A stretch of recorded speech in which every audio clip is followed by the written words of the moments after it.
Salam dan bahagia. Salam guru penggerak. Saya Oki Asokawati Modok dari SMA Negeri 1 Kupang Barat, calon guru penggerak angkatan 7.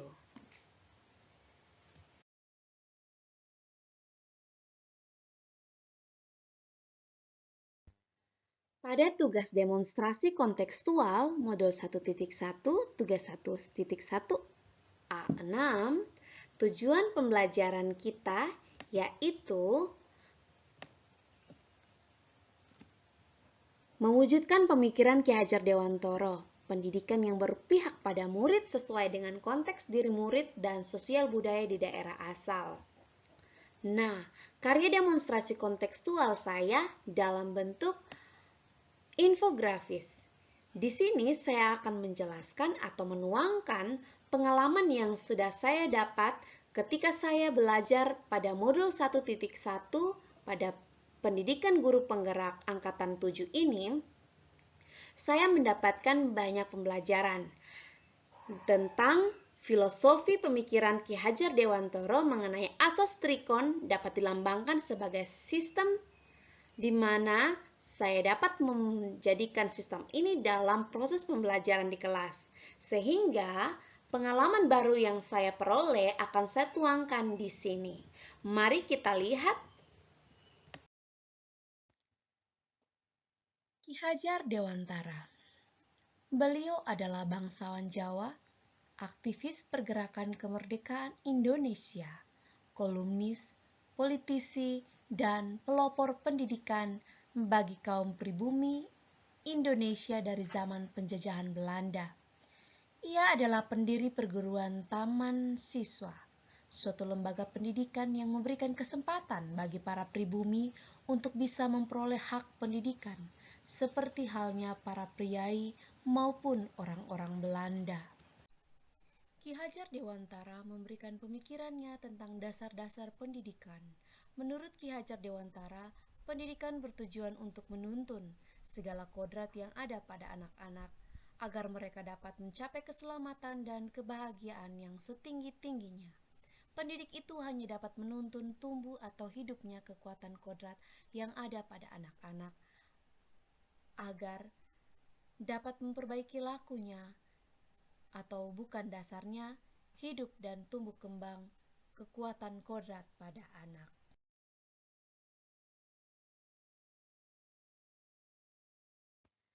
Prinsip kepemimpinan sebagai seorang guru menurut pemikiran Ki Hajar Dewantara yaitu yang pertama, Ingarso Sung Tulodo, yang berarti guru sebagai teladan bagi peserta didik. Yang kedua, Ing Madya Mangun Karso. Guru harus memberikan semangat ataupun ide-ide yang mendukung. Yang ketiga ialah Tuturi Handayani. Guru harus memberikan dorongan bagi tumbuh dan kembang anak. Yang kedua adalah petani. Peran pendidik diibaratkan seorang petani atau tukang kebun yang tugasnya adalah merawat sesuai kebutuhan dari tanaman-tanamannya agar tanaman itu dapat tumbuh dan berbuah dengan baik. Tentu saja beda jenis tanaman, beda perlakuan.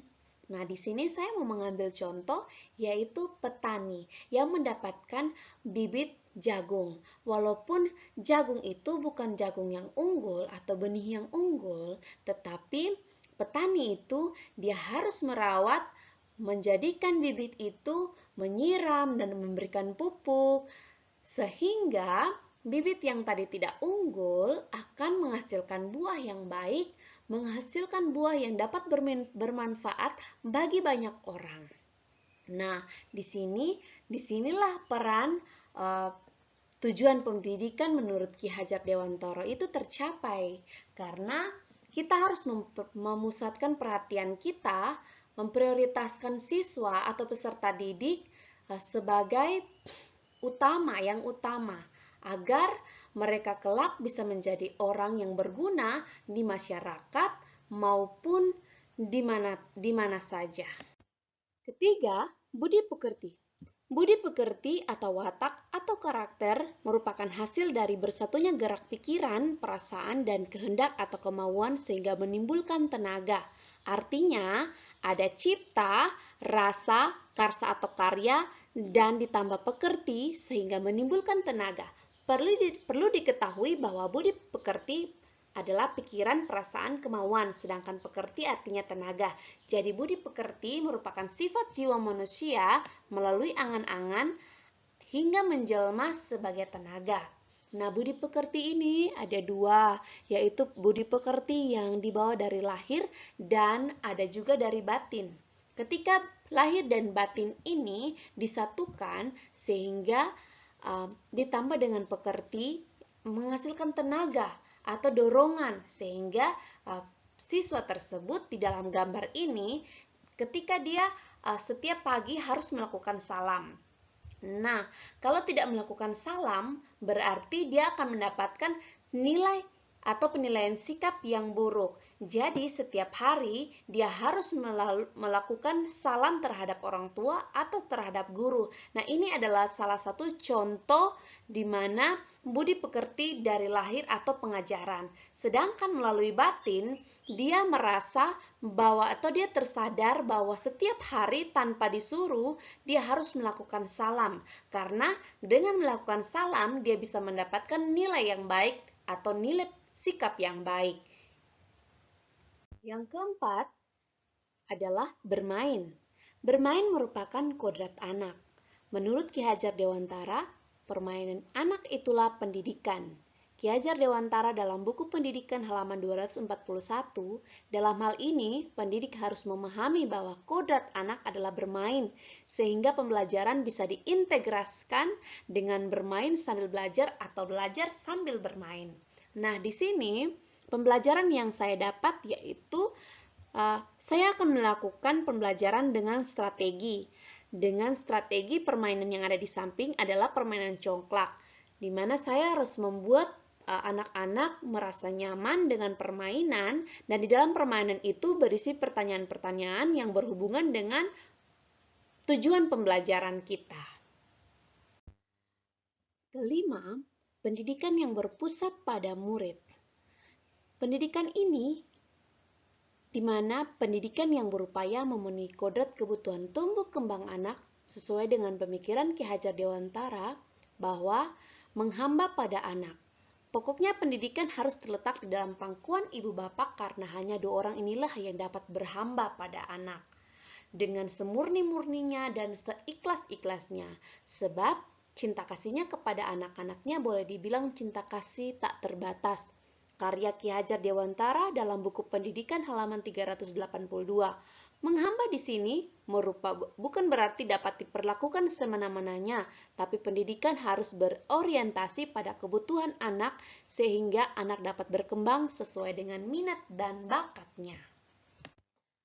Bagi saya, menuntun siswa dalam membuat karya sebagai bentuk inspirasi. Mereka membuat ide-ide kreatif mereka menjadi sesuatu yang bernilai bagi mereka sendiri. Saya hanya sebagai pamong dalam menuntun mereka untuk bekerja, tetapi saya membebaskan mereka untuk membuat sesuai ide kreatif mereka masing-masing. Sama halnya mereka adalah tanaman yang harus saya siram dan rawat agar bisa menghasilkan buah yang baik.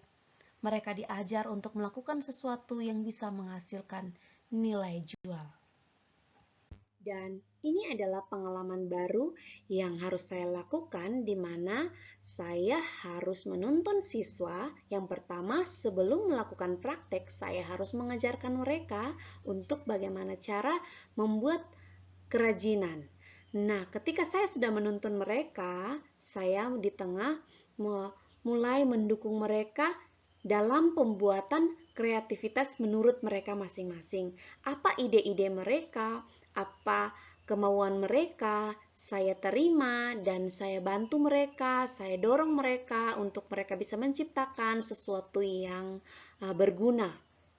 Sehingga yang terakhir saya bisa memotivasi mereka menjadi seorang penjual atau seorang wirausaha yang baik dan bisa menghasilkan sesuatu sehingga dapat bernilai jual yang tinggi. Yang menjadi tantangan dalam pemikiran Ki Hajar Dewantara adalah yaitu kegiatan yang berpusat pada murid.